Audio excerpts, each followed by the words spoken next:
Was that a river?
That was not the attitude I wanted. Especially more than one, right? That is not the attitude I was expecting. Well, that too. You know, I was saying myself, almost, but I expect.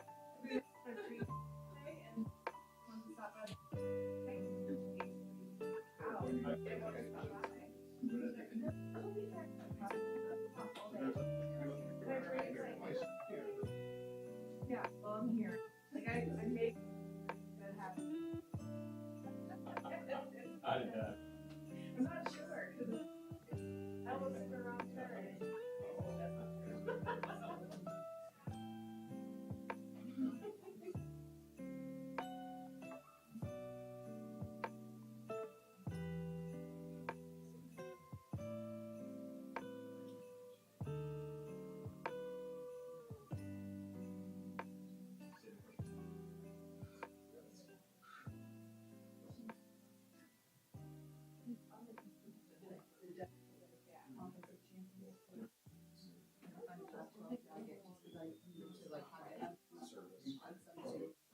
Well, I don't know.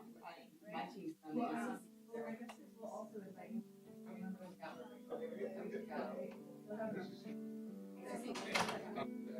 No, I mean, it sounded like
I got here. Probably could have plugged it in when I got here, but Now, I have been on the internets trying to see if I could find that box. Where did you get You want the box, the gift box? I'll have to ask. Ask your mama. I've been searching the internet and I've come up with nothing. So, It's usually either Sam's Club or Costco. oh, maybe it's Sam's Club because I have not.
is that what? First of all, let me check. Is everyone ready?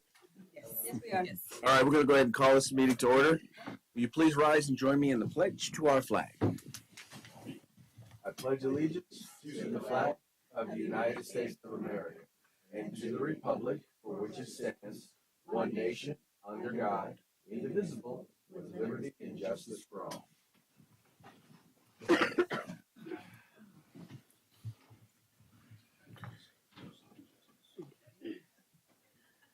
Okay, let the record show that all board members are present and accounted for, and no action was taken in closed session. And with that, I will entertain a motion to adopt the agenda. So moved. Second. It's been moved and seconded. All those in favor, please say aye. Aye. Opposed? Abstentions. Motion carries unanimously. Moving on to communications. We will go ahead and start off with public comment. This is an opportunity for the public to address the board on an item that is not on the agenda. I would ask that you would come forward to the board assistant, and if you fill out a speaker's card. If you're watching online, please feel free to go ahead and leave a comment either through Gamut, and it will be read to us, or through the comment section, the live chat section there on YouTube, and it'll be read, or also will be read to the board. And with that, I will entertain someone to come and does anyone have any items that they wish to discuss before the board that is not on the agenda? So I guess someone's calling us. All right, we're going to folks online an opportunity in a few minutes to, in case they want to report anything.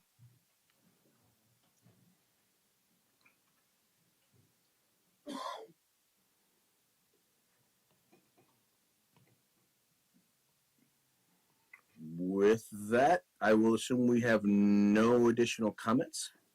So we'll move on to reports. We'll start with the Robla Education Foundation. Hold on a sec. Oh, age killing me. Anyways, we really haven't been all that busy since the last meeting. However, I do have an envelope here for Mr. Castillo. It's the mini grant that the foundation approved for the third grade at Robla School for their field trip, which has already been paid, but there's our half. The other thing is, am I going to steal your thunder if I bring this up? No, You sure? absolutely. See, I know how to, when I have to get permission. Yesterday, the district held another terrific 10 luncheon, and there was a new addition to that luncheon from the standpoint that the foundation now, as the ones that had approved it, is that we did certificates, $10 certificates for each student. And provided them with email address so they can get back in touch with me and say, okay, this is what I want.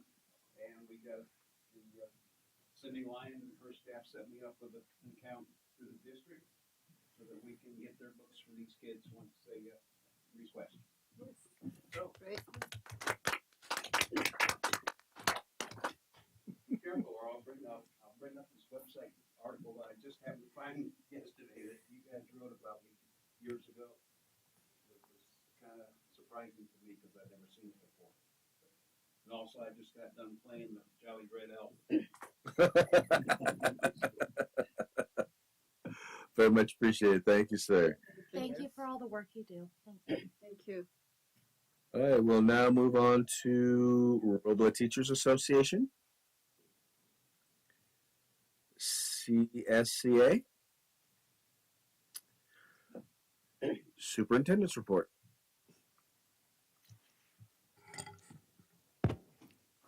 Good evening.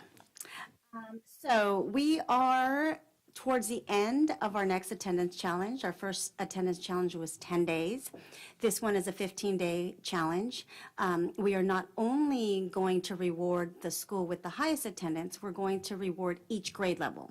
So it's a really exciting competition, and thank you again, Mr. Lopez, for his daily updates showing our attendance. We're excited. I attended CSBA with many of you. Unfortunately, while I was there, I fell ill, so I only was able to take advantage of one full day. Miss Chris and Miss Lyon and I, we participated in our CASA CCEE PLN, and it was an event down in Anaheim where we participated with all the other 2 PLNs that are associated with CCE, so that was fantastic. Winter events are happening. I was able to attend Maine's Festival of 4 Colors, so that was exciting. Bell had an event in their multipurpose room where they had activities at every table. Glenwood had their first event yesterday, which I missed, and then their second event is today. And I know Robla had, I believe, a sing-along, Robla sing-along last Tuesday. Strings concert, I was able to attend the first strings concert the fall on Monday. It was phenomenal. So our students are doing a wonderful job, and it's a great opportunity that I was excited to participate. And then on Tuesday, I attended a reception for Dr. Lisa Cardoza, who is the president from American River College, so the community welcomed them. She actually was our speaker at the Latino Heritage Night, so they had a welcome reception. And as Mr. Raven said, yesterday was our Terrific 10. Our guest speaker was Kevin Burdick from Sac Republic, and I will say the students were absolutely excited to get this folder with certificate from the Robla Foundations, that they were excited to have money to buy books, and inside was information regarding how they can order through Scholastics. So that they were excited. It was a good day. And that's the end of my report. Now move on to board member reports. Trustee Devine. I unfortunately fell ill prior to CSBA, so I was not able to attend, and so I don't have anything to report this month. Okay. Trustee Cardona. When I was available, they participated in CBS, which is every year, so it's getting better, and learn a lot and share a lot of information with the board members and superintendents in the area. Last night I was available to go to the Glenwood school Christmas program. It was really good and really great. And I have a complaint that I'd like to hear for the principals and the more about events available, because I do like to participate and see the kids. And when I find out, 2-3 days later, so just you guys notify me through email or Facebook or anywhere, because I do like to see the kids. I really enjoy them to see them. Me too. When you send it to her, send it to me also. I'm just going to piggyback off of her. There we go. And that's all. Trustee Hamilton Stark. I too got to attend the conference for the first time. It was really exciting. I feel official. I was able to attend the new board members training, so I feel very official. So thank you for the opportunity. Trustee Barnes? I attended CSBA AEC, had a blast, brought back something that I didn't expect to bring back, but that was okay. But it was a great conference, and I look forward to that every year, and seeing how dedicated we are and well we operate, but also how we can improve. So very good conference. Thank you. Yeah, I will be also reporting on the CSBA conference. It was a phenomenal event. I'll tell you, you get to learn how fast things move in California government. The very beginning of the conference, there were discussions about a budget deficit of about 29 billion. 2 days later, it was 40 billion, and it was 58 billion by the end of the conference, and I think by Monday it was 68 billion. So that was interesting to see how things move that fast. But one of the things that I learn every year, and every year we get an opportunity to really interact with other boards and other board members. And I have to tell you, I leave there every year blessed, number one, by the board that we have and the relationship that we have with one another, the relationship that we have with our staff, and just how hard they work to implement the vision that the board puts forward.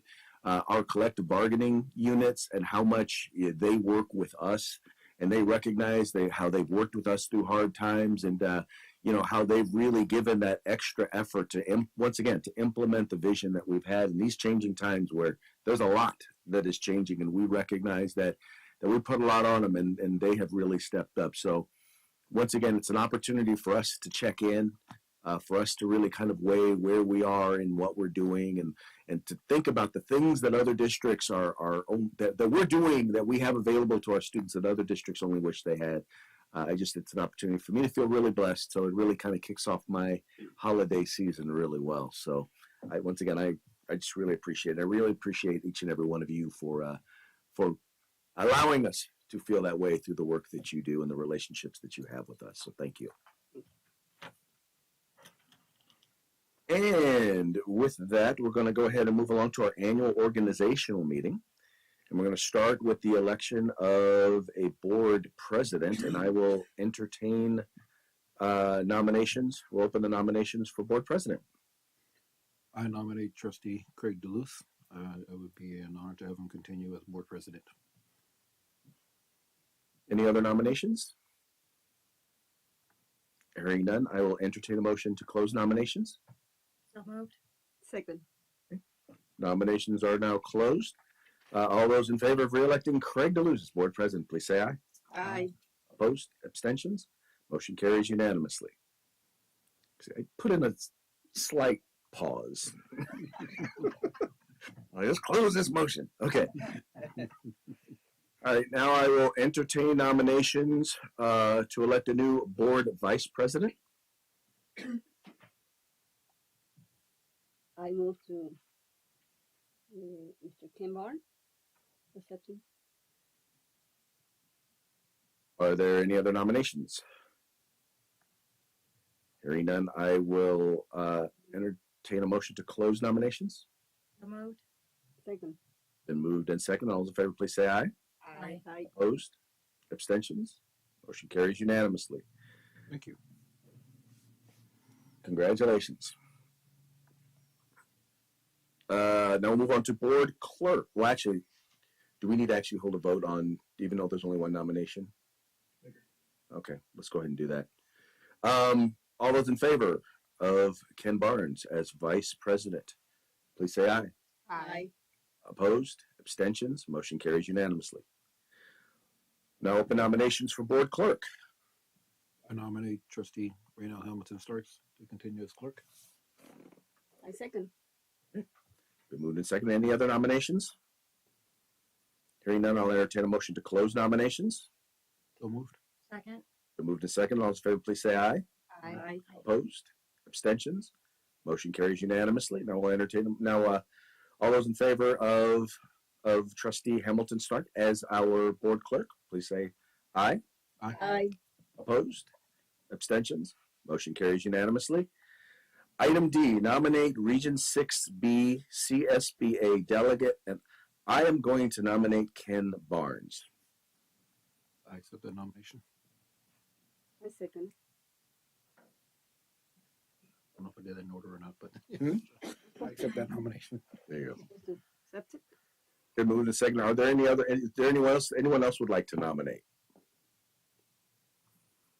Hearing none, I will entertain a motion to close nominations. So moved. Second. Been moved and seconded. All those in favor, please say aye.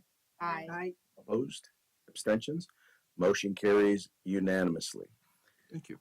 And now we'll vote to nominate Ken Barnes for the California School Boards Association Delegate Assembly. All those in favor, please say aye. Aye. Opposed? Abstentions? Motion carries unanimously. So there's a list on there of the kind of the steps that you need to take, the stuff that you need to fill out. And I will know that I will be speaking to other delegates, and we'll work to make sure that, that this happens for you. Thank you. All right, now we will approve the 2024 governance meeting calendar. So move. Second. It's been moved and seconded. Is there anything in particular on the calendar that we need to take note of? Nope. Okay. Just thought I would ask. Okay, and with that, been moved and seconded. All those in favor, please say aye. Aye. Opposed? Abstentions? Motion carries unanimously. And now we will move on to presentations and information. We'll start with our facilities update. Mr. Flores. You're without your cast. Yeah. Yes, so just a board update on my leg. After having Achilles repair surgery on November 1st, it's going to cast for 2 weeks and then boot for 5 weeks. So this is week number 1. So there's no better way to test out your leg than 4 board meetings in 4 nights. Check. It's Is this the last one? yes. Yeah, you made it. Yes. Check. We'll see what happens next week. So I'm assuming at the end of your presentation, there'll be a dance performance? No, there are no sudden movements. Okay. For Take it easy. Easy. So this evening I'll provide an update on the 3 projects we currently have underway, as well as at the request of Mr. Castillo, also provide an update on funding. I think that's going to be an important thing just to understand, obviously with the big announcement regarding the state budget deficit, how that may affect projects going forward, and look at some of the other reimbursements that are outstanding, so forth as well. Over at the Bell Avenue Preschool TK site, during the DSA submittal process, we talked about previously that we were waiting for a fire flow test with the city of Sacramento. That has been completed. However, DSA also came back and told us that 2 of the portable buildings that we're looking to demolish did not have DSA closeout, so we've been working to close out those projects. The irony of all that is you have to close out the project even though you're going to demolish it. So even though we're just going to demolish these buildings, DSA still needs to have an official record that the buildings were there, approved, and so we're working through that process. So we hope to have that approval by the end of the month, so that we can start working towards the guaranteed maximum price with the district's contractor of choice, Clark Sullivan, and have that available for the board review in late January, early February, with the goal of breaking ground on the project in early February. We've been working with the district to discuss the interim housing plan that's been developed and implementing that. So we've been taking steps to do that. We had a meeting today with Mr. Lopez. Thank you. I'm going Mr. Elliott.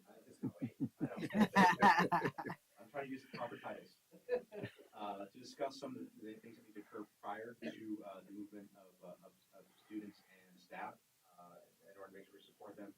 The IT department is already taking necessary steps to make sure all of the classrooms that we'll be moving into have the necessary equipment from a technology standpoint, and also make sure that we're addressing some of the things such as data and then fire life safety. So those are the other items that we're trying to address prior to moving that. The reason we can do that is that a lot of those systems are housed in those portables currently that we will be demolishing. So once we demolish those services will not longer be live unless we relocate them and reactivate them. So we're working through that process right now. And looking forward to commencing with that as we go forward.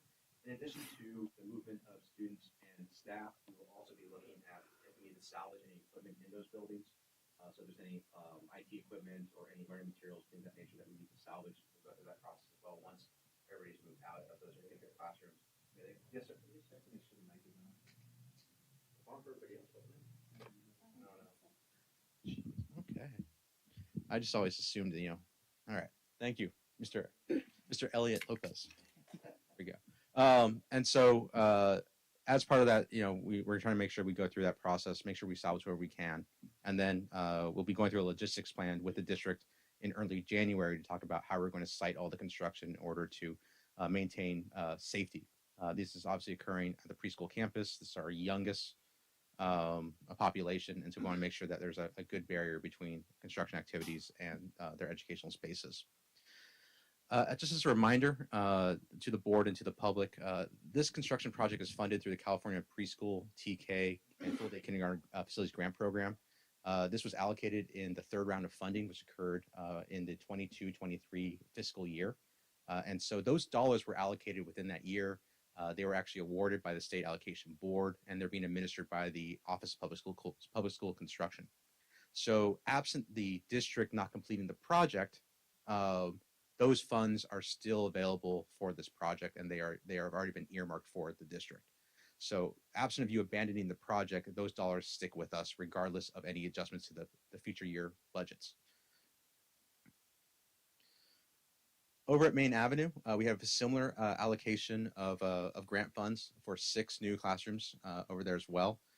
We're currently starting the planning process with that particular project. We have an RFP that will be published, I believe, tomorrow for interested architectural firms. We're also going to use this process to reestablish a pre-qualified pool of architects. As the board may recall, we've done this several times over the past few years where we solicit for qualified architectural firms to become part of our pool of architects. And from that pool, the district can then assign work or request additional proposals for that work from that pre-qualified list going forward. If you may recall, I think the first pool we had 4 architects. The second pool we had 3. And so we just want to make sure we keep a good pool of architects that the district can use either for larger facilities projects or for ad hoc projects that need to occur going forward. Similar to the Bell Avenue project, one thing to note here is that this was awarded in round 4 of the California Preschool TK Full Day Kindergarten Grant Program, and that was part of the current year's fiscal budget. So once again, similar to the Bell Avenue project, those dollars have already been allocated. They've already been earmarked for the Robla School District, and as long as the district does not abandon that project, those dollars are not currently in jeopardy of being clawed back by any changes to the budget going forward. Over at the Bell Avenue Central Kitchen and Cafeteria, we've gone back and revised the specification for that building to make sure that we're better aligned with the district's nutritional program. And so that's resulted in a reduction of the overall square footage of the building. One of the things that did come out of that particular discussion is that we will continue to maintain at all of our sites a cooking kitchen. The original concept was to have a centralized production facility with warming kitchens at each of the sites going forward. But in discussions with the nutritional program folks, it's their preference to maintain the full cooking capabilities, as some of the items will be par-baked at the central facility and finished off at the end. Yes? Can you slow down a little bit? We don't Absolutely. have this page, and I'm trying to concentrate. Just on- refresh your, close it and then open it again. Okay. I only have 2 pages. Yeah. Hold on.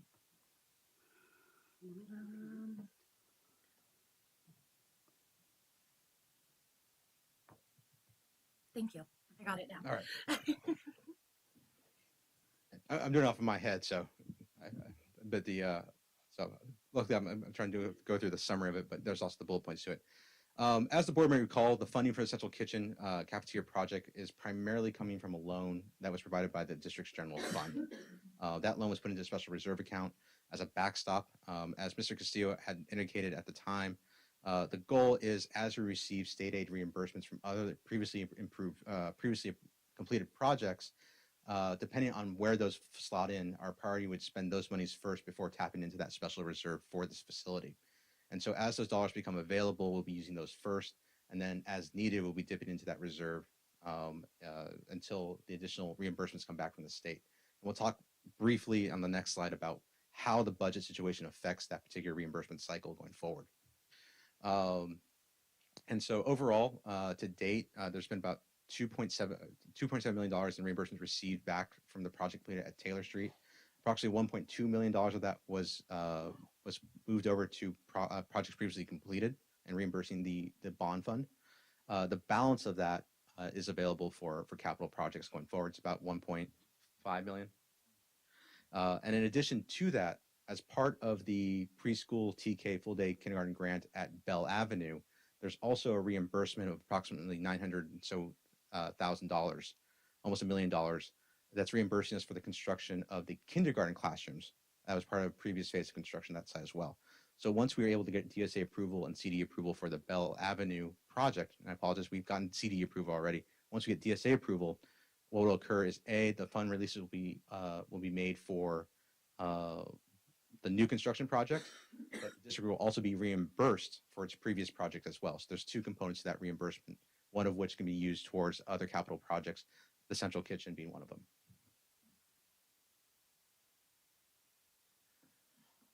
Pending state aid applications. So this chart may seem familiar to your folks that were here in June. We had presented a similar slide and a similar chart at the time, talking about how we were going to reimburse the general fund over time through these state aid reimbursements. And so, as I mentioned before, the two that have been allocated has been the Bell Avenue for approximately $987,000 and Taylor Street for approximately $2.67 million. We've received the dollars for Taylor Street, and once we have that DSA approval for the Bell Avenue TK preschool project, we anticipate getting that other money in terms of coming back to us in terms of that $987 million. Still on the docket is about $1 million for the modernization portion of the project over at Robla, about $2.2 million over at Glenwood, and about $1.2 million related to modernization efforts over at Bell Avenue. Those applications have been submitted to the OPSC for their review and administration, and they are awaiting funding from the state. Now, the announced state budget deficit should not directly influence the current project underway. It may have an effect on our ability to, or it may have an effect on the ability or the timing of when we receive those other three applications. So, as the board may recall, the school facilities program, the SFP, is the primary source of state grant funding for school facilities throughout the state. And there's two components to that. There's new construction and there is modernization dollars. That program has historically been funded by a voter-approved statewide bond measure. And periodically, the state asks voters to reauthorize or authorize additional dollars to go into that particular fund. The last time that they offered, went out to voters to ask for that was in March of 2020, and that was Proposition 13. And that was meant to fund this particular program. And it failed for a couple of reasons. One, the pandemic was just kicking off with a lot of uncertainty, and two, Prop 13 is often referred to as a proper noun in the state of California regarding property taxes. And so people conflated those two items, and the measure did not pass. That created a very sensitive political situation and financial situation for the governor at the time. If there is no money in those accounts, school districts are therefore allowed to charge the highest level of developer fees. So anytime you go and do an addition to your house above 500 square feet, anytime there's a new residential development, anytime there's a new commercial development, those entities are required to pay a mitigation fee to school districts because they believe the jobs that are being created at those sites may also have students associated to them, and any housing that comes into your district will be generating students as well. And as part of the development agreement between the state and developers is that they will pay a mitigation fee. And there are three levels to that. There's level one, which is a statutory fee, which is set every 2 years and will actually be reset again in 2024 in January. And then there is a level two fee, which basically says if you're able to justify as a school district that you have needs beyond that statutory rate, you can actually charge a greater amount, up to 50% of the actual cost of those facilities. Now, if there is no money in the state facilities fund, you can charge 100% of the mitigation cost for a student coming in. And so as you can imagine, that would put a tremendous burden on developers having to pay for the upfront cost of those students, whether or not they show up. And that's usually either trickled into additional costs of the actual housing itself, or maybe you see that in a overall reduction in square footage to offset that.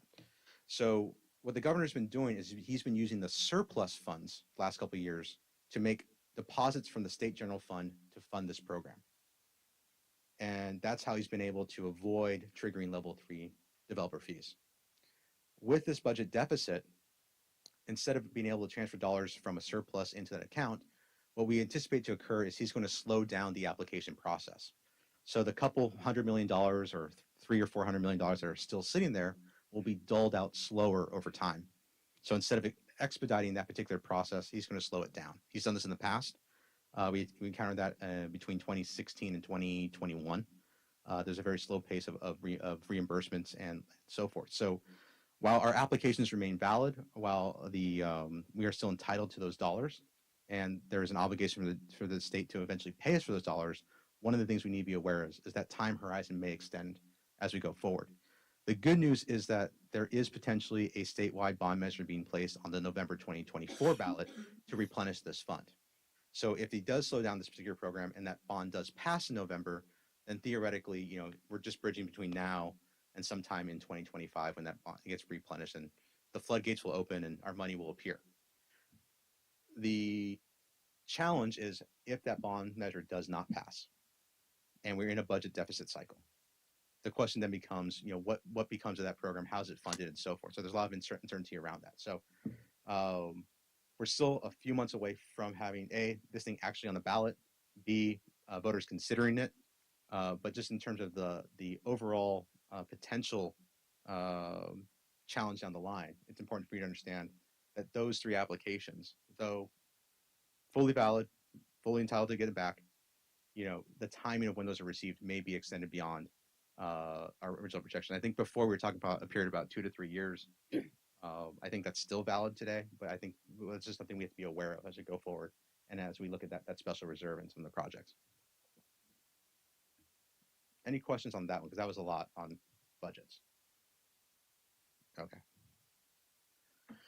The preschool TKK grant funding, as I mentioned before, the 2 previous allocations came from prior budget years, and so those seem to be safe going forward, as long as we don't abandon those projects.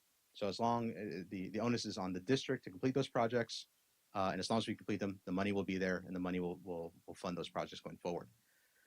There was supposed to be a round 5 of funding. So to date, we had 4 rounds of funding. Maine was part of round 4. There was supposed to be about $500 million in budget year 24-25 to continue this grant program. We suspect that the governor will either reduce the available grant amounts for a potential round 5 or defer the applications from 24-25 into a 25-26 fiscal year. There is a lot of talk about trying to preserve some portion of this program. A lot of that has to do with the fact that there was an initiative, UPK, right, Universal Pre-K, that has to be fully implemented by 25-26. And so in many ways, this program was meant to provide an incentive to school districts to continue the implementation process. So we think that will remain a priority. It's just a matter of question of whether or not he defers it a year or if he reduces the grant amount and spreads it out over multiple fiscal years in order to close up that budget deficit as a whole. But like I said before, it's not going to affect any projects underway. But if we were to continue utilizing that program, it looks like most likely that it would be something that we take advantage of late in 24-25 or into 25-26 for an additional project down the road. And with that, any questions? Any questions? Nope. Sounds like you hit every point. Well, happy holidays. I know that we are about 12 hours away from school dismissal. About 18 hours away. We'll get there soon enough. All righty. Thank you, sir. All right, we're going to move forward to first interim report and positive certification.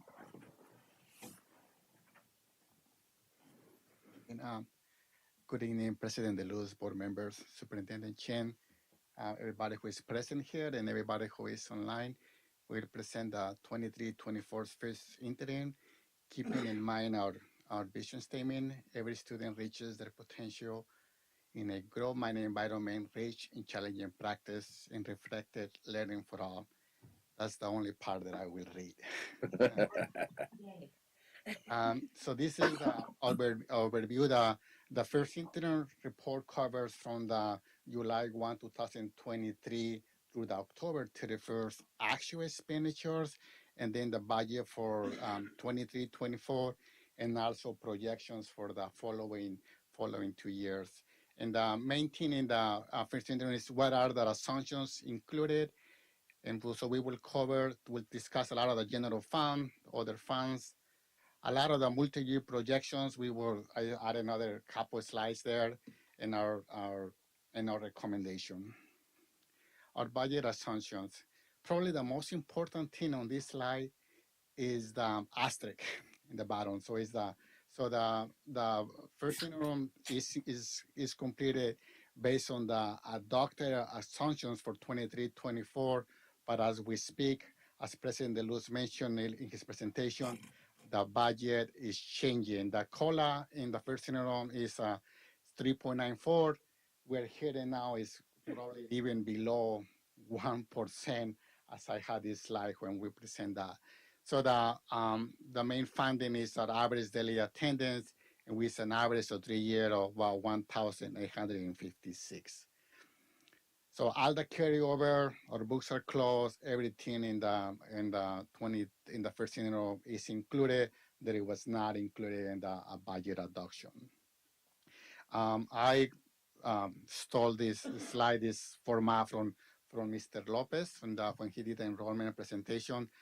What is great news is the trend of declining enrollment that we have for the last 3 years appears to be reversed. So we have an increase of 44 students compared to last year. However, I want to point out we still, even with that increase, 121 students less than pre-COVID. So that trend, hopefully the trends continue going up, but that is some good news. So the revenue pie, the portion of the majority or call it unrestricted is $21.6 million and combined 39.4. What it is, the majority this is right here, 28 is directly to average daily attendance and to our enrollment in ADA. So that's really important. You will notice that number, the unrestricted and the combined is the same. In federal revenue, all federal, non-federal is restricted, so that's about $2.7 million. So that is our total revenues projected for 23-24. This is the same information just on a pie chart. 97% is local control funding formula. And out of that same amount is, if we combine it, it became 72%. State revenue, so this is state revenues too, but not other state revenue. That includes items such as the lottery, and the special ed, mandated costs. Those are those three large buckets in there. Now let's talk about our expenditures. We are a people business. 84% of our expenditures are salaries and benefits. Certificated salaries is just how we had to describe it in the California. Anybody who has a teaching credential is part of certificated, and classified salaries, what I call all the support everybody else. So there's teaching in the classroom. The other large amount is the books, the other operating expenditures. That includes all the utilities and the large contracts for our special ed are included on that line. So again, in the same information in the pie chart, 84% of expenditures are salaries and benefits. We have a different line right here is other transfers out, because we will talk about that later. We are transferring some money for the construction of the central kitchen that was mentioned before. I will point it out where it is in the budget. So within the general fund, there's programs that we do not, we had to keep track separate, but we do not receive enough revenue from the state or the federal to cover those expenditures. And one is the largest one is special ed. That's not just for us, for the school districts, but all districts. Um, so we had to contribute from the general portion unrestricted to the restricted portion. So that's the largest contribution. So we contribute about $4.1 million.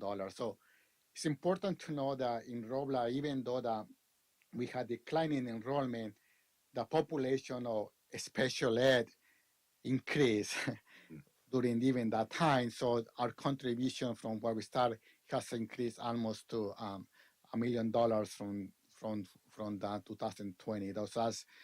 That is something that we had to maintain and keep an eye on special ed contribution. The other one is the restricted maintenance.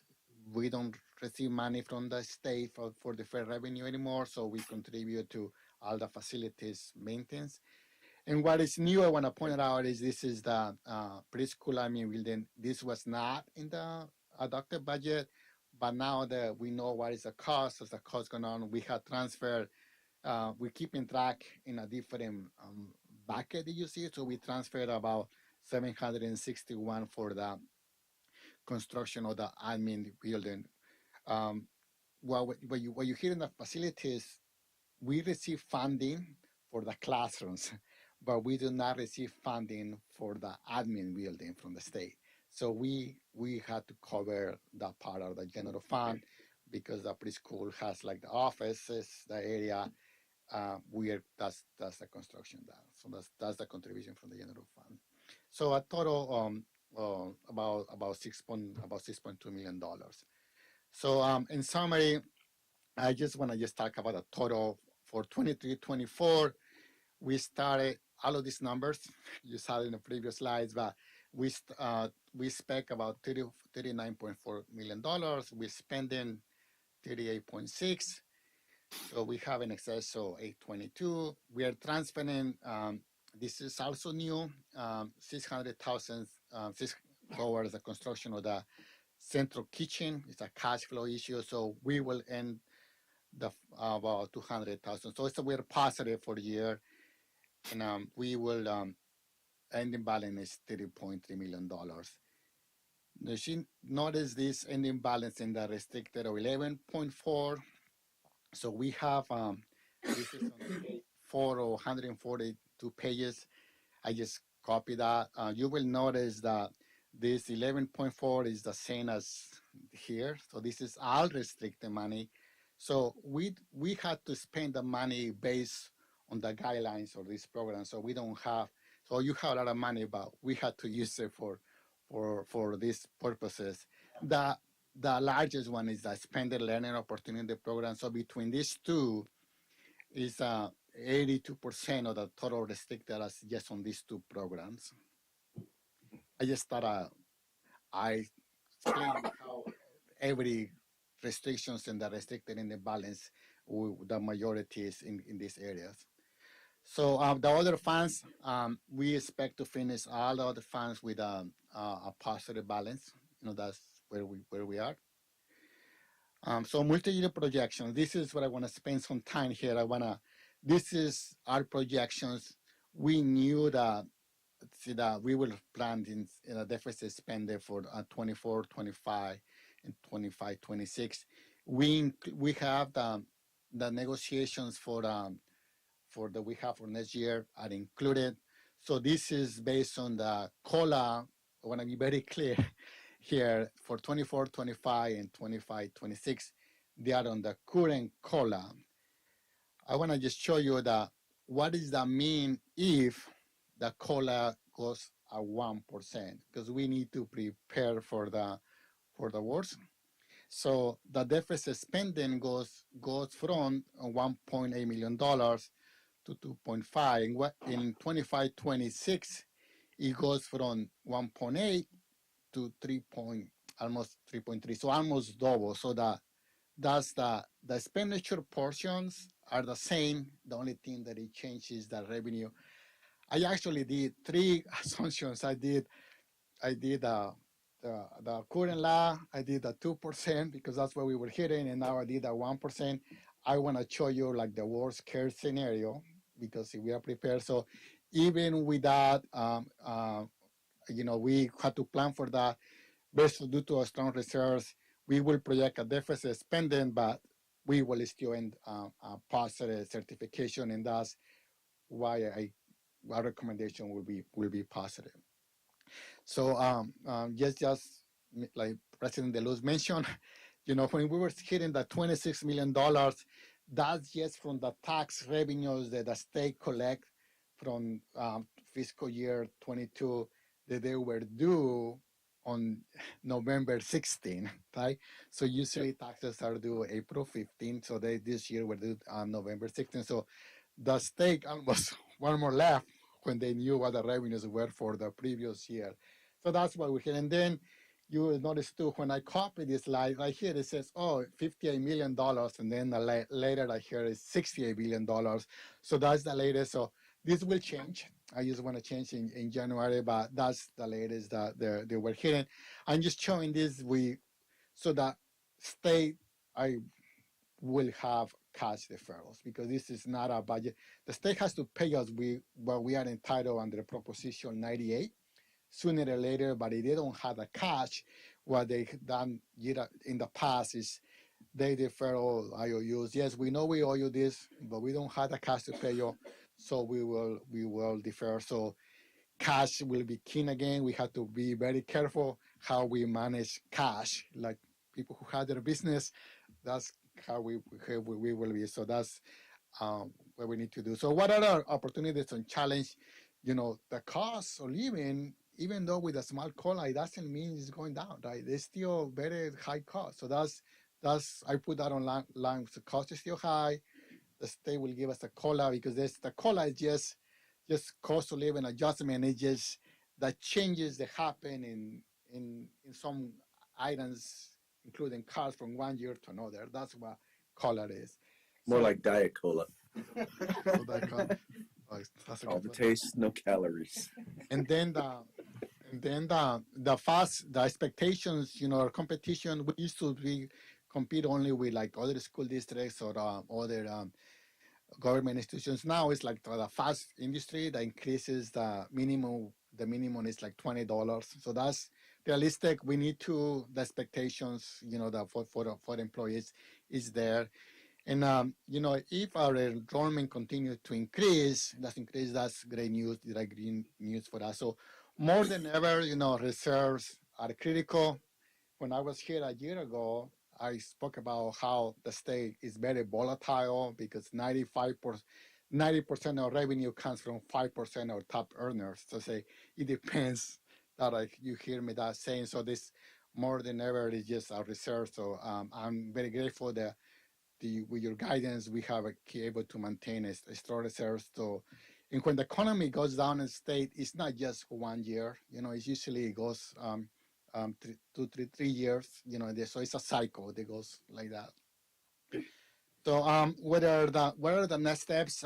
We will attend, including our bargaining partners. We invite them, the district pay for them. We will attend the 22 governor workshop, and at that point in time, we will hear the latest information. The audit report as of tomorrow will be completed, will be submitted to the state at the next board meeting in January 11. The auditors will present the audit report. And our second hearing in March, the numbers, especially for the following 2 years, will change again. So we will have to continue working and see what can we do to help the state budget. So the students attending, so reminder, we don't get paid based on the enrollment, we get paid on the average daily attendance. So it's really, really important that students attend school. So the initiatives that we are doing, they are paying off. And so we will probably update the projections once we have more data and complete what we call it the P1 attendance report. So based on that information that the previous slides, we are recommending that the board approves the 23-24 first interim that includes current year and the total is still a positive. We want to do everything possible to keep the line in the green. So it's not in the middle. It's not because of what we're hearing in the last about the following 2 years, but it's still in the green. I had this slide where I could move the arrow back and forth, and I just put it like right there because we had to be cautious in how do we invest our,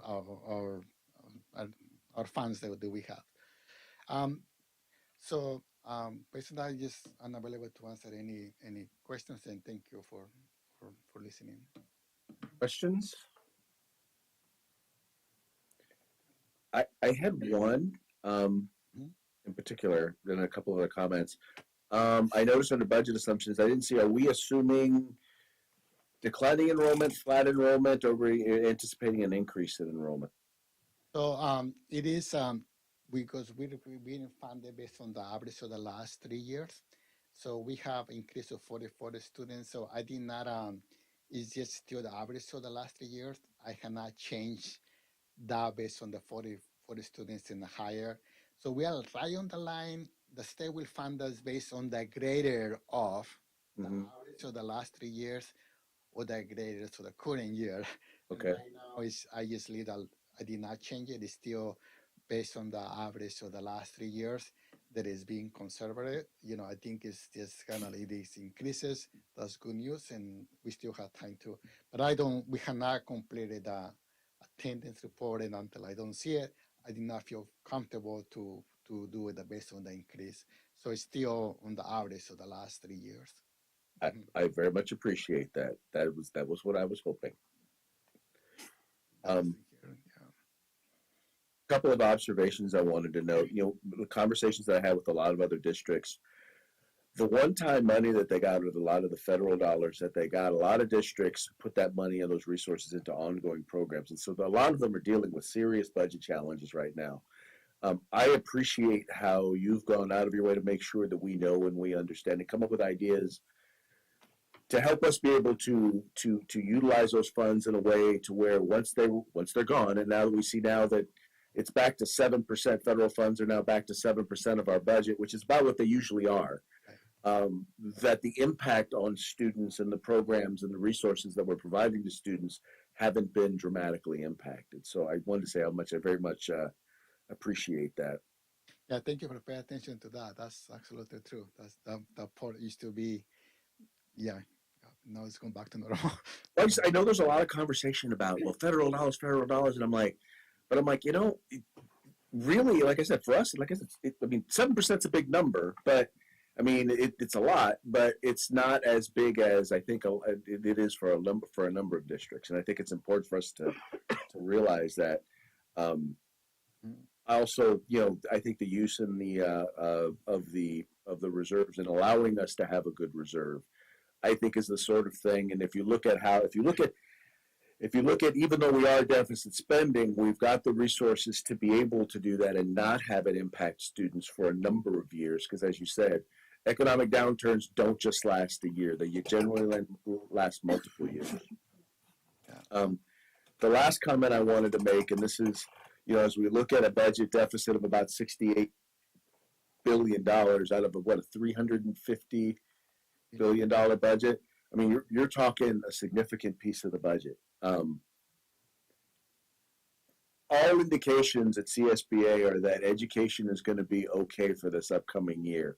But if we continue to see deficits like this, we're such a significant part of the budget. I don't see how we cannot be, how they cannot look at education and education funding in future years. So I think the fact that you're helping us to plan conservatively is very, very prudent, and I very, very much appreciate all the work that you've done for us. So thank you. Yeah, I think just wanna cut deficit spending, and I wanna be very clear about like the programs is something about the expenditure side is something that we need to review and align probably programs in the future year, because if we need to do some difficult decisions, I want the sooner you make those, the better they are, and they're gonna be painful no matter what. But it is less painful that you make it sooner because the deficit spending and the cost became a lot worse. So I think we will need your support, and we will review those programs when we come back in March. That's when usually those decisions are made. So during part of cabinet, we will review all of that. So we probably need to just, I did not, in the projections, I did not change the expenditures, but eventually we had to adjust that, because if we don't, I recommend that we do that. We could not have deficit spending year after year, so we have to reduce that. Eventually you go out of those deficit spending. So it's not okay to have this year after year. I want to be very clear. Oh, I agree. It's just, I guess I'm saying it's nice to be in a position to have options. When you don't have a reserve, you don't have options. Your option is cut right now. And we're in a position right now where we can actually take a look at it. We can evaluate and we can make decisions that protect students and their ability to learn and protects their safety first and foremost. And that's no small thing. Any other questions or comments? No, thank you. Thank you so very much. All right, now we're going to move on to our SIPSA updates, and we're going to start with Main Avenue Elementary.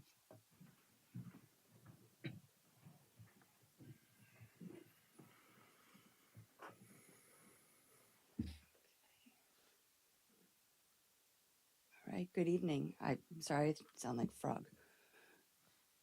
Getting over a chest cold, so if I bark like a seal, I apologize. Good evening. Good evening. So I have an update for our school level plan, give you some information about where we are with our CASP data, and then give you some information about where we are currently. So this is a 2-year comparison of our CASP for ELA, math, and science. And you can see that for ELA and math, we were stagnant in our growth, but we did double in our growth for science, and that is for 5th grade only, who takes that assessment. So did a little more digging to find out why we may have remained stagnant. So this is a grade level comparison. On the left you have ELA, and on the right you have math. And so you'll see that there's a large decrease in 3rd grade for both ELA and math, and I think this just had an overall impact on our school-wide growth, considering that we had growth in all of the other grade levels, save for 6th grade ELA. So dug a little deeper into those 3rd grade scores, and 30% of those 3rd graders from last year, they were new to the Robla School District. And then looking at their individual scores, 69% of those 30% scored far below basic on the CASP. So I'm going to come back to how we're addressing that in a few minutes. For our English learners, they did decrease in our ELA and our math, and went up for a point in our science. Our English learner population is definitely changing at Main Avenue. We have a lot more EL students than we have had in the past, and a lot more newcomers, so students who are non-English speakers. Since last spring and this year, we now have, for TK through 2nd grade, we have 20 non-English speakers, and 3rd through 6th grade, we have 12. So we're at 32, which is pretty significant for Main Avenue. Looking at, for our CASP scores, 20% of our English learner students, and these are students who are not our newcomers, who took the CASP, were new to Maine, and then looking at their scores, about half of them scored far below basic. So how are we addressing these issues?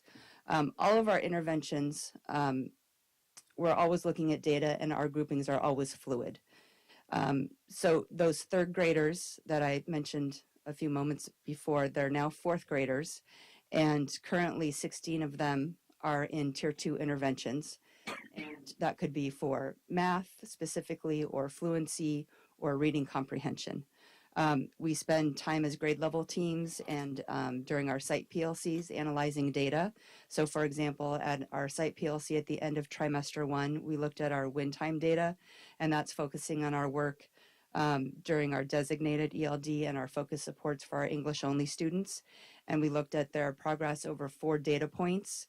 We adjusted our groupings, we looked at our areas of focus, and looked at our instructional strategies.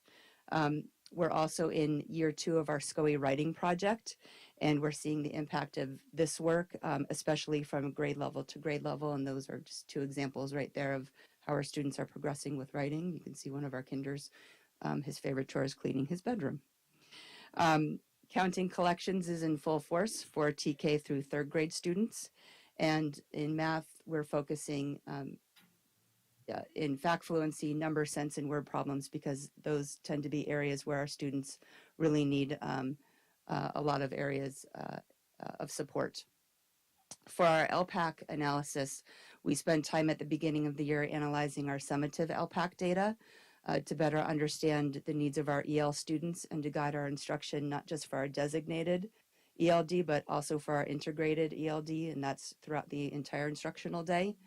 Because we have that changing EL population and our 32 newcomers. We also have 14 students who are long-term English learners. So these are students who are plateauing at that level 3 in their progression in learning English. So we're keeping a close eye on how they're progressing and making sure that we're giving them specific supports throughout the day so that they're progressing in their growth as well. Haggerty curriculum is something that we purchased.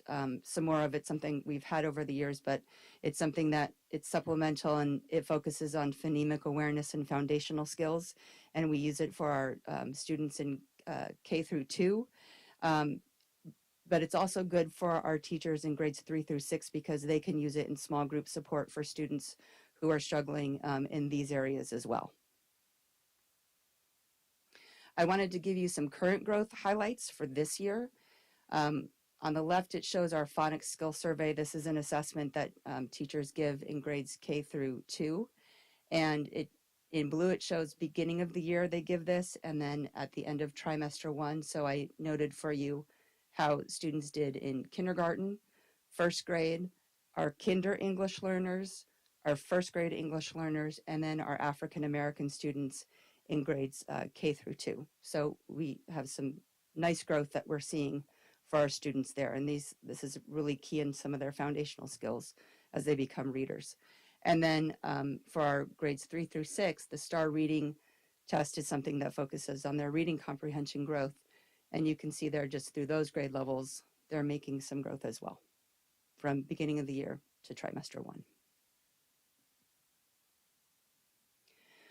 For parent involvement, Ms. Chen mentioned the Festival of Four Colors. This was something we started that was new this year, and this focused on growth mindset and social emotional learning. We do a lot of work with zones of regulation, so we wanted to bring this to our families, and we chose 4 colors because it's the 4 colors for zones of regulation: red, green, blue, and yellow. And we had families join us in learning yoga, making stress balls, making glitter calming jars, doing activities about collaboration and respect. Ms. Chen also made her own glitter calming jar for her to use. So it was a fun night for families. We had our annual trunk or treat evening. We have a practice at the start of the year where we make first phone calls home that first week of school. So that way every family has just a hello phone call from their child's teacher to just say, welcome to Main Avenue. So that first phone call is just a nice welcoming phone call. And then we continue to do that for any students who are new to Main Avenue mid-year. And then our library is open. Last year our library was closed, but it is now open this year, and families can now come after school 3 days a week to visit. And then we don't just rely on Truancy Hunter for attendance calls. We make a school-wide endeavor. So teachers, when they have a student who has been absent a day or two, they're also reaching out to families to find out why your child is absent, what can we do to help, how can we, is it a transportation issue, is there something else going on? So speaking of attendance and chronic absenteeism, it's something that keeps principals up at night. I know I lose sleep because if they're not at school, then they're not learning. This is a chart that was in the presentation last spring, and the green shows our numbers with our Bell and Robla class. Yes, Bell and Robla classes, because our dashboard, if you recall, included those classes that we hosted for their construction projects. And then the yellow, I always take out those classes so you could see Main's progress. When the dashboard's released, will just be Main Avenue now. And then the purple just showed our progress where we were in the springtime. And those numbers are high. They were decreasing, but there are some that were still quite high. And I have some current numbers in particular for African American students, our homeless students, and our students with disabilities. And that's a percentage, just to be Those are clear. percentages, Okay. correct? Yeah, and they're high.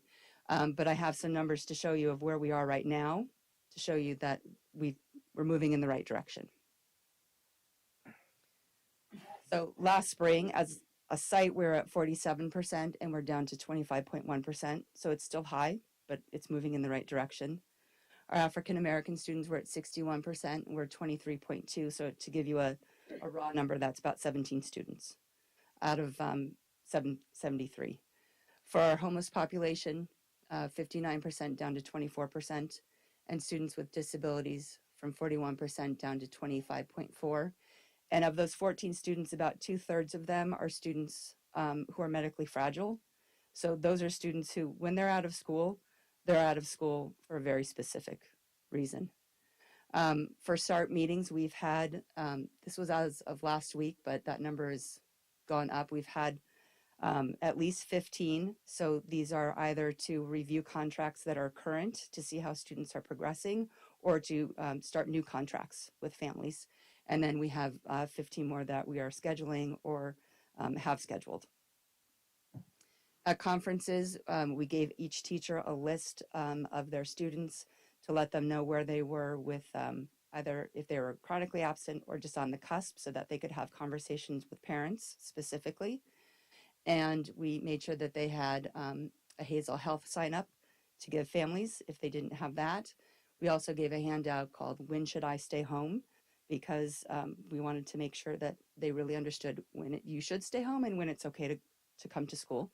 And then also a handout about building the habits of good attendance early, because we still struggle with TK and K about the importance of coming to school starting at that age, and that we need to be here on a regular basis. We do have a lot of incentives. We have a weekly trophy for primary and intermediate, where highest attendance for the week gets a trophy that they house in the classroom. We have monthly perfect attendance raffles to recognize the students who are here every day. We give out Panther Paws on a regular basis for just walking in the door and being here. And then we have trimester awards.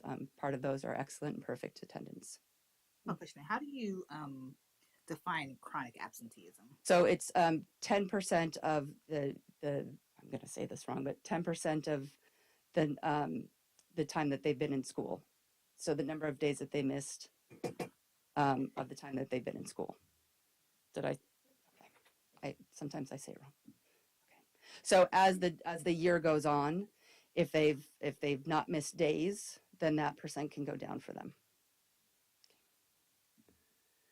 So then for school climate, we have our mental health clinician from SCOE. She also has an intern who's with us several days a week. And right now we serve about 40 students who are either in individual counseling or in social skills groups. So we're really maximizing this service that we have for them. For PBIS, we've tried to change some things up to re-incentivize what students can work towards if they've earned Panther Paws. So we did some focus groups with our students this year, and they filled out some Google forms, and we did some discussions with them to get them excited about what they could work towards. And so that's a picture of Squishmallows. And if you've ever heard of Squishmallows, it's something that they're very excited about working towards this year. And we continue to do our weekly Panther Paw polls. Student council, we've also shifted up as well. We have 4 committees: publicity, campus beautification, kindness, and activities, because we wanted to involve more students in student council. So we have about 30 students, and they're a part of a committee that really, it really brings forth what their skill set is. And they had to fill out an application. And so we have a lot more students involved in student council. And then we continue with our character trait assemblies that we have once a month. And our buddy classes is something that we started in the middle of last year, where our primary class is partnered up with an intermediate class, but we were able to start it from day one this year. And they sit together during the assemblies. They meet together several times a month. They might just have breakfast together once a week. They might do buddy reading. They might do an art activity, but it's just a great way to build peer modeling and just community across the entire campus. So hopefully that gives you a good update about where we are at Main Avenue. Questions or comments?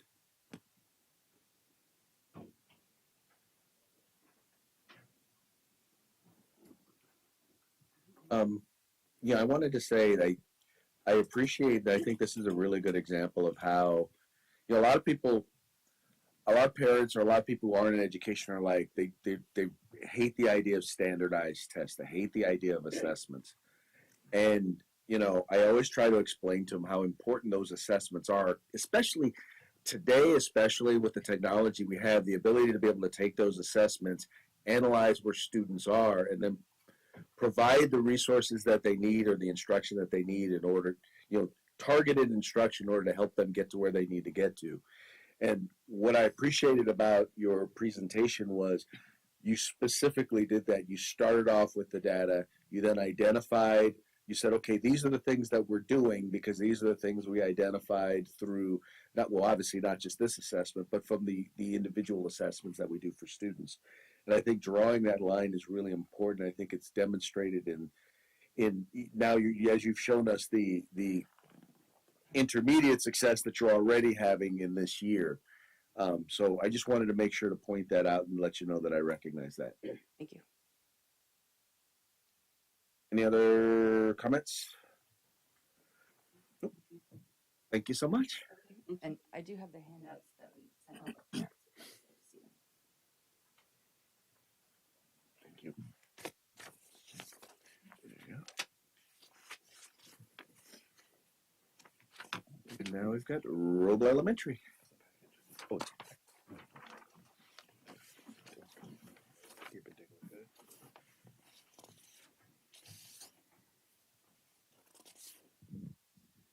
So, Robla School Board, Superintendent Chen, thank you for this opportunity to update you. I just want to take a special moment. I know Mr. Penman has me on time here, but I would like to take a moment and dedicate this presentation to a longtime MVP of the Robla School District, Roberto Ramirez. Roberto, I hope you're not watching this, but if you are, he is one classy, kind, hardworking, dedicated, and an impactful employee. And Robla is not going to be the same without him. So I wanted to start recognizing him.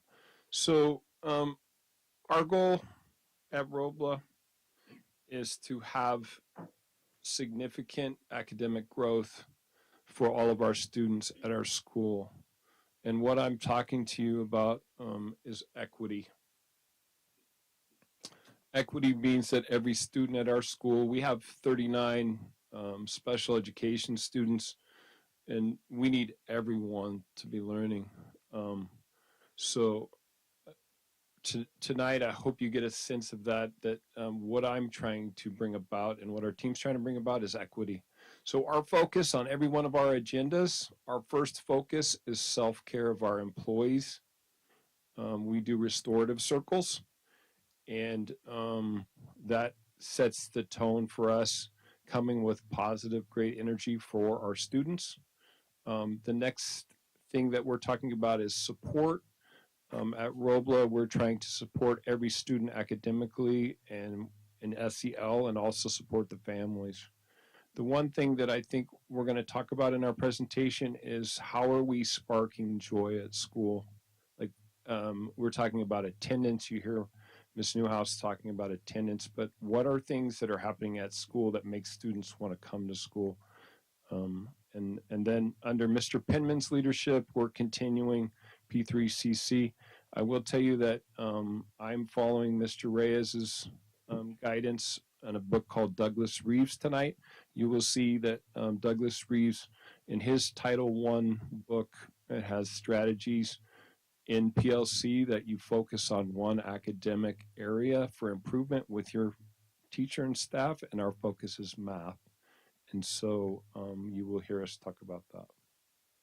So these are our CASP scores from 21, 22 to 22, 23. I will tell you as I stand here, our goal last year when we met and we had Christy Langley help us set goals, our goal as staff was to have the most academic growth. And if you look at these, we started at 25 and we went to 27 in ELA, and we started at 9% and went to 17. Our big area, similar to Main Avenue, we shot to 25%. I will say thank you to Miss Darlington. Thank you to Miss Wong. They tutored students in science and before school and after school, and showed to have a significant impact. So I'm going to go through, similar to what Ms. Newhouse did, and show you these are our third grade scores. And what you're going to see is a specific student group go from third grade to fourth grade and see a pattern. So these are students or fourth graders that were third graders last year, and they went from 8 to 14. In math, they went from 20 to 23, and you'll see a trend. And here's our fifth graders. They went from 24 to 31, and they went from 17 to 8. And you start to see why we're looking at math. Our fifth grade science we talked about. Our Robla sixth grade, I want you to notice the first year we came back, our 21-22, we did not have a student pass the math. The next year, it was 21%, and that's Miss Lopez. Our English learners went down slightly from 14 to 13, and math went up significantly. Our CAS scores by ethnicity. This is something I think when we look through here and we notice there's a specific pattern. We had one student last year of 26, 3rd through 6th African Americans pass the math. And that's something that we are responsible for. So I think we shared in the spring, we had 60% of our students last year tell us, 3rd, 4th, and 5th, that their learning was interrupted by other students' behavior. So be clear, our number one academic intervention is SEL. We are appreciative of Ms. Horowitz's support. We have a mental health clinician that just started 3 weeks ago. We haven't had one yet at Robla.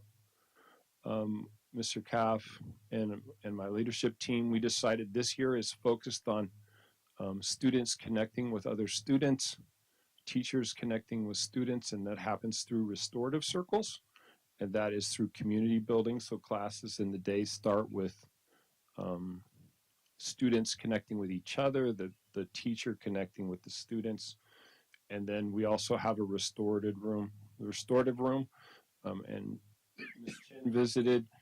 It is a place where instead of behavior going back into the classroom, behavior goes into that room to be processed by myself, by the assistant principal, by the social worker. And then instead of that behavior or that emotion or that unregulated student going back into the classroom, that student is in there to get support. Administrative support, I really can't thank Gerardo and the Robla School Board for your decision to give us an assistant principal. Just know that Ms. Coyle went through restorative training in San Diego, and she's going to be leading us in anti-bullying training. That's another thing that 40% of the students have reported being bullied. The other thing is thank you to Cindy Lyon, because we have Touch of Understanding for our 6th grade for empathy training that happens in January.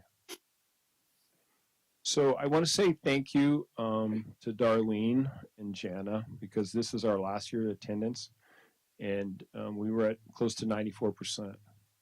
We are tracking groups, though. Our groups last year were Black or African Americans and SPED students. And so to give you, to date, when we turned this report in on December 7th, we were at 94% in attendance. Our Black or African American was at close to that exact rate. Our our challenge is in the area of special education where we have medically fragile students. We have a student that's missed 15 days. We have another student that's missed over 20 days, and that's counted towards our attendance. And so that is a challenge with 3 special ed classes. So our target academic strategy, I reported to you that we were going to train every one of our teachers in GLAD. Well, we have 2 left to train. We trained 2. We have, with Mr. Ravens, our community volunteer support, we changed our back to school night. And instead of, we had the parents all come together and we told them how to help us be impactful with their students at home so their students can be successful at school, like things they could do at home. We've also, similar to Ms. Newhouse, we have a village at our school, and our last PLC meeting was talking specifically about every grade and identifying where the village needs to hone. And for us, it's 2nd grade. We have like 28 students in 2nd grade that don't know phonics. So we talked about resources, taking teachers from other grades. Ms. Draper, who's one of the best phonics teachers that we have at our school site, she's a 3rd grade teacher, and having her do extended day with 2nd grade students, like cross support. And we know that that's our area where that is the place where our village needs to support of all the grade levels. Like I shared with you, the Douglas Reeves book, it is specific on crafting one part of instruction. And so our PLC notes every week is specific to mathematics. And it flows from year to year. So Ms. Hamilton, if you and I are teaching math and we do a lesson this year in 3rd grade, we talk about it, we look at our scores. Instead of doing it the same way next year, we review those notes. So teachers not only are reviewing their notes and how they taught a concept last year, and then changing it if it didn't work, instead of covering all of the different sections and trying to take PLC notes and show improvement all the way across the board. I would like to commend Mr. John Raven, if he's here tonight. John, are you here? Hey, John has taken it upon himself as an awesome community volunteer to come in, read in our 4th and 5th grade classes. He's read poetry. They are now writing and reading aloud to the class, and it's been a terrific support for 4th and 5th grade. And then I want to tell you that we have asked for a mentor for 6 at-risk students. I think I reported last year we had 12 or 14 students that had 70% of our behavior on the playground. And we didn't have the support to change that behavior. All we could do was document, and we tried certain strategies. Well, we have a trauma-informed, and Gerardo is helping us get this person for students that are at risk so they can actually have healing happen. Our other thing that is on here that's a target academic strategy we have that I didn't list, but can I talk about the Mind Institute? So we are really excited about the Mind Institute, and I know we showed all of these wonderful charts and all of these wonderful numbers, but behind every one of those is a beautiful, capable child. And they are all neurodivergent, and their brains work differently. So we've connected with UC Davis Mind Institute, and they work kindergarten through 4th grade, and they come in and they look at all of us as learners, and they chart for us how that teacher is delivering that lesson and how effective it is. And then they come back and they can do professional development, and they can give us and tell us if our strategies are effective or not. My favorite word for this program is free. Just know that it is free, Gerardo.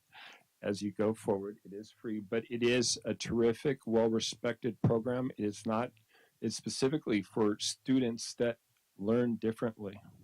And we have to know that all these students are capable is on us to figure that out. And so we're asking for the Mind Institute for that support. Questions? I have a question, and this is just like a general question for all of the CASP data that we see. My first question is, I know that students can opt out, like parents can write letters to opt out of taking the assessment. And so when we're looking at these numbers, are we looking at the number of students who don't take it, or sometimes a student might take it in fourth grade and then they might not take it in fifth grade, and does that impact the numbers? And sometimes when I'm looking at the numbers, I'm like, are we really comparing apples to apples? Are we comparing apples to oranges? Because we're not necessarily measuring like an individual student's growth, but we're looking at these general populations of students and we're kind of like lumping them in groups. And so I'm always sometimes a little bit confused about how we put the comparisons together, because we could not be comparing the same students. Okay. So yes, you can look at data in several ways. If you want to compare data, then you want to look at the cohort. So I believe, as Mr.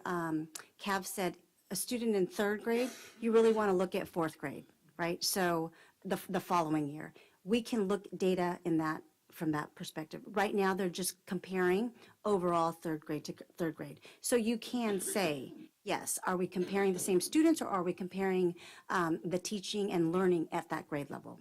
In terms of the number of percentage, and you are correct, a parent can opt out, but the school district has to have a 95% participation rate, right? Overall at the school, as well as each grade level, or we will be penalized in terms of our ratings. So the dashboard actually is going to be released tomorrow, correct? Yes. So the dashboard is going to be released tomorrow, where we can look at student groups to see where they're making progress. As I mentioned before, the CAS talks about percentages, but when we look at the dashboard, here's where we can see the actual growth.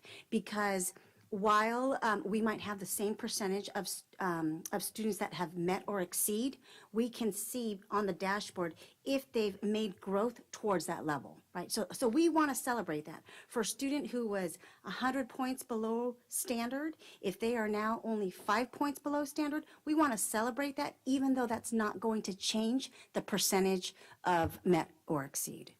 Right, so once the dashboard is released, I believe the expectation is we will give a presentation in January for the dashboard. So we will look at the data in a different way. That's helpful, because sometimes I look at these and I'm like, how do I know that there's actual growth, or how do I know there's actual deficiencies? Because if we're just lumping students together, then we don't necessarily know, especially when we break down the ethnicity groups. Like, how do we know that this population of students are exactly the same? But yeah, so that was my comment or thought or question that I had. So thank you for clarifying that. Okay, thank you. Thank you, board.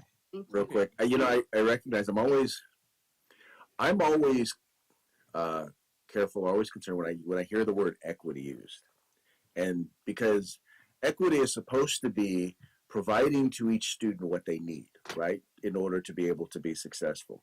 In the broad educational environment, equity has been categorizing students into racial groups and then providing to them the assumption of what you believe they need because they are in that particular ethnic group.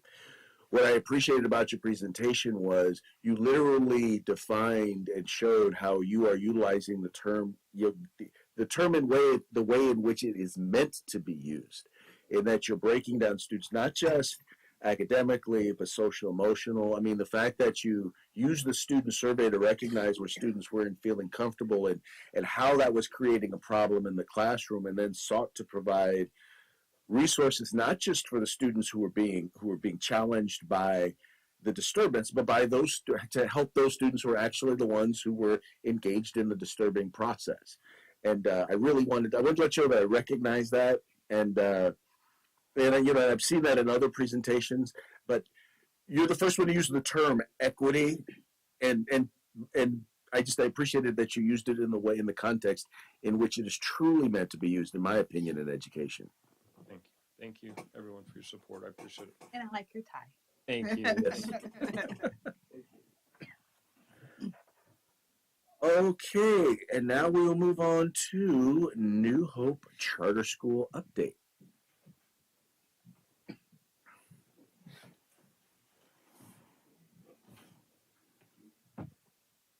All right.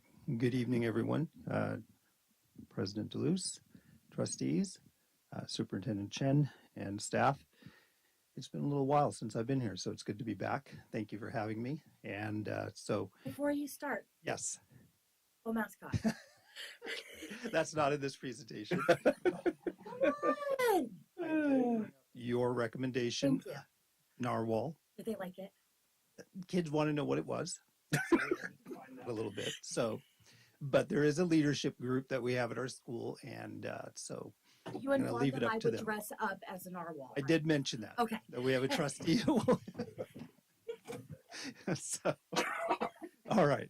So one of the big reasons why I'm glad that is that Superintendent Chen communicated to me that Trustee Barnes had a question about our enrollment decline. And so I wanted to address that up front. So these are our numbers for this year. Last year we had added seventh grade and eighth grade, but we did have a decline this year, and I'll go over why. So August to December, as well as for seventh and eighth grade, that we had to drop. And then the question is like, where are these students going? I think that was your question, Trustee Barnes, as well. And so we broke it down by where the students are going. And so I won't say the names of the schools necessarily, but the second one there where the students are going, HLA, that's Higher Learning Academy. That's a neighborhood charter school as well. But 8 of these students, of the 22 students, actually moved out of the district or sometimes out of the state. So we have some movement. We always anticipate some attrition. But what we're seeing is a couple of different things. One is that this year in particular, we really started it last year, is the implementation of really just elevating our academic standards, as well as elevating the standards that for just student behavior. And so much so that, we really were communicating that out from day one this year as well, in our back to school night and just our communications. And quite frankly, that sometimes isn't always something that folks want. One particular example is even dress code. So we really tightened up on things like something as simple as we don't want you wearing pajamas to school. We don't want you wearing, open-toed shoes because we do PE every single day. So just simple things like that. And cell phones, my least favorite thing to deal with, but we have to deal with those because those are all distractions to learning. So as we've elevated those standards, we've also elevated the support, though, which I'll get into here in a minute. So that's where I just wanted to address that up front. Trustee Barnes or any of our other trustees, any questions thus far on that? Okay, I will continue. So something that's very important, and Mr. Caff touched on this, likewise for us, is a real focus on the social emotional learning and really just focusing on helping our students not only improve in their academics, but improve in their character. So that's equally important to us. So what you're looking at here is just a comparison from last year to the current year. And we're only halfway through this year. But one thing that we've been much better at each year is just tracking the referrals of students when they come to our room, in terms of the restorative conversations, or just someone needs a reset. It's important for us to be able to track that. And so this is on average, per day, each of the months of the school year, what we're seeing. And you'll notice the green bars are from last year, and we would have a few, but not a lot. But just the severity of it is important for us, that we sit down and have these conversations with students and get them back into the classroom focused on learning. And so that the important thing to take away from here in particular, so it looks like our numbers have increased. Again, that's because we're doing a much better job of tracking the behaviors, but also documenting and having conversations with students. And then this goes into our Swiss school-wide system that we use to track behaviors. The other great thing is that we communicate this. If a student is out of the classroom, we actually have a conversation with parents every time a student comes out of the classroom, because we want the parent to know if your child's out of the classroom, and this is what we're doing to restore that child back to the classroom. This whole system is also, the communication happens whether your child has 0 referrals or 5 referrals, at progress reporting and report cards. This report individually goes home to each student as well. So it's, again, we put that kind of importance on this. This is our triangle data report, again, from our Swiss and PBIS program that we have. And what we're seeing is about the key takeaway at the bottom of those points there is that really about 70% of our students actually have 0 or 1 referral through halfway through the school year right now, the current year. And you can see the comparison on the 2 sides of this big chart here from 2022 to 2023. The green has gone up. Again, that means like between 0 and 1 referrals. And also the level of those, the seriousness of that. So most of our students are in the tier 1 range. So where they're having, it could be something that is a dress code violation or not following directions, chewing gum, things like that. But all the way up to tier 3 is the red, and that's the more serious things like defiance, physical aggression. We've even had vaping issues, unfortunately, that we've had to deal with. But those are all part of just raising up and educating a child, and we have to address those things. So we're documenting everything, communicating with families, and then making sure that we are sitting with our students and making sure that with the parents, we are together working to help elevate our students into those standards. So a lot of support to go with this. We actually have had since last year a full-time counselor / social worker, Mr. Fuentes, and his work with the students and families, along with our teachers and staff, has been a crucial part of this improvement. And we're excited about the direction that we're heading in. It's a lot of work, but it's well worth it. So it's not about just the accountability, it's also about just creating the supports to make sure students can be successful then in building up the skills that they need from a character standpoint. So these are some of the steps that we've taken to really build this positive school climate. One of the important things is that, that we really try to build on the same expectations that the Robla School District has. So when students come to New Hope, we remind them the expectations don't change. There's the same 3 R's: respectful, responsible, ready to learn.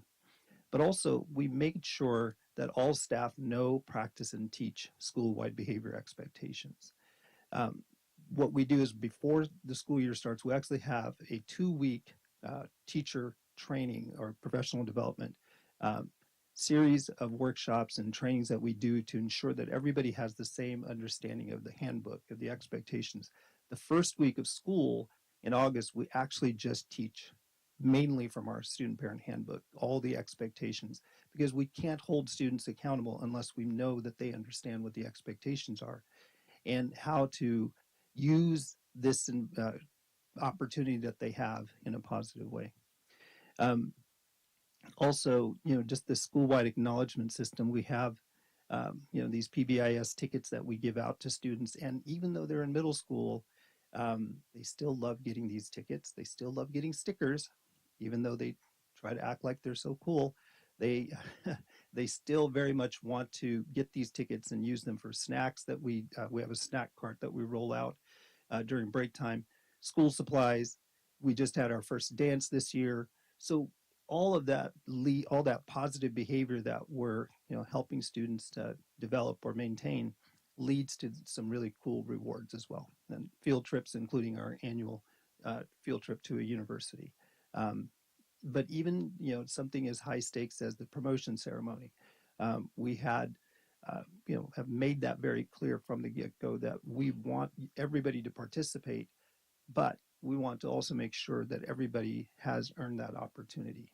And we're not saying you're not going to be promoted to the next grade level, but in terms of participating in promotion, that's important for us. And that's the feedback we also receive from our staff and our parents as well. So these are some of the steps we've taken. So now I'll talk about the academic side. So this is, from last year, just in terms of our 22-23, spring 23 SBAC, the CASP scores. So this was our seventh graders last year who are now eighth graders, of course. So I'll just jump through these fairly quickly. But if you look at this, we're not that far off in terms of, what typically we see. And when I was looking at the dashboard data in terms of Robla School District, we're not that far off.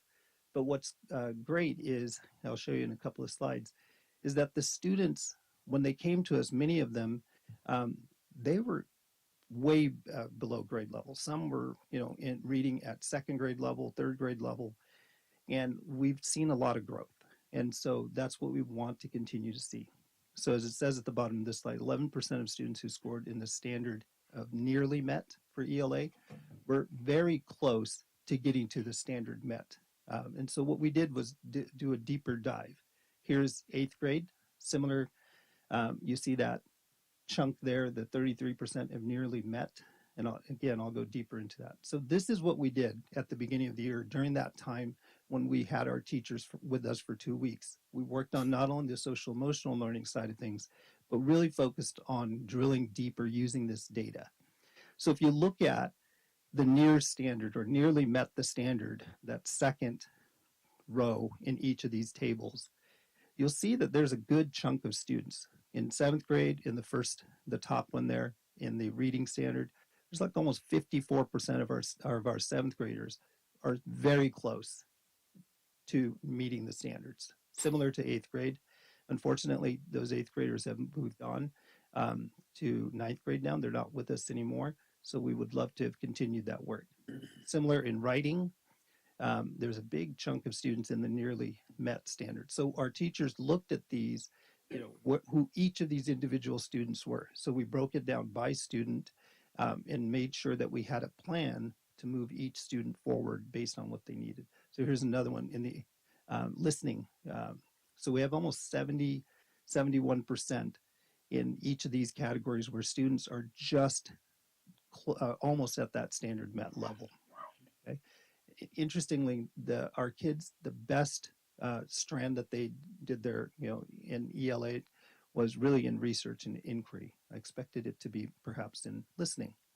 But so our kids are making progress. It doesn't always show up in the categories that we typically look at in terms of above standard or exceed standard or met standard, but they're definitely coming. Same thing with math. We're seeing it. Obviously, math has been quite a challenge. Last year, the first year, I should say, 21-22, we had like one student who met the standard. This time, we have an increase. And again, a lot of students who were very close to meeting the standard. Same thing for eighth grade. And again, here's the breakdown that we then started looking at, like where are the students at and how do we move them to the next level at the very least in terms of their performance for the coming year. We also did the science test. Eighth grade, our eighth graders completed the California standards, the California science test. And again, we did the same thing. We see a big chunk of these students, that 69% of the kids have nearly met the standard. And so this is an important piece of data for us. Unfortunately, again, these students are no longer here. They've moved on to ninth grade. So we can't continue that work with them, but it's still good for us to know, gives us some ideas of where did we teach well? What strands did we teach well in when we go deeper?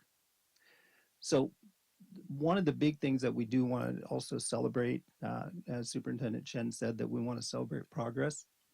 So our English learners.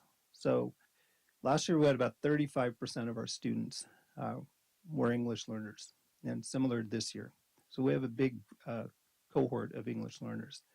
And so what we saw was Our students, we had in our first year 8 students who earned the reclassification or to be reclassified as fluent English proficient. And this past year, this group, we had 16 more students who are now reclassified as fluent English proficient. So our students, about 53%, even though the dashboard's not public, Superintendent Chen, I'm going to give a little snippet of celebration. So 53% of our students either moved up a level or maintained that level of level 4 or level 3. So that's 53%. So dashboard wise, that puts us in the green level, which is great. And we want to continue doing that. So this is such an important piece for us. And again, we wanted to understand why, what were we doing, and continue those practices that are working for our students. Okay. And so then I want to go back to just kind of summarize everything. That again, we're definitely focusing on the academics. There's no doubt about that. But we have this school-wide approach where we're focusing on not only their academics, but more of a holistic approach, making sure that the social emotional needs of our students, as well as their behavioral health and attendance needs, are being met. So we have implemented this multi-tiered system of support. Again, we're raising the expectations, raising the standards, but also raising the equal amount of support that goes to helping those students. So I'll pause there and answer any questions. I have a question about the first slide. Yes. Just a question about the transferring piece. So are these transfers by choice, or are the students being asked to? Correct. Yeah, they are. So, you know, for us, it's just a matter of like, we knew, you know, from the beginning that we wanted to move, you know, students forward, and we know that we can't really move students academically unless we create the environment for that. So, but we've communicated that with students as they enroll. When they submit an application, we tell them that. Then when they come to orientation, we walk them through that whole process the first week. So in this case, we had, again, it's not a lot of students, it's 8 of them that really just have moved, but the other students are definitely students in many cases who've chosen to go elsewhere because, you know, they wanted to maintain, I guess, a certain level of access to dress code or cell phones and so forth. And we have conversations with the parents and say, look, this is what we're offering. We don't want you to go anywhere. We want you to stay here. But that's kind of where it comes down to. So it's their choice at the end of the day, and it's not something that we're excluding them from the program. Any other questions, comments? I appreciate once again the articulation that you've done, not just in terms of academics, but in terms of the focus on social emotional health and student behavior. I think that's going to play a big role, especially right now. It seems like for kids, getting those things under wraps so that they can actually be in a constructive environment to learn. Thank you. Thank you so very much. And now we're going to move along to our consent agenda.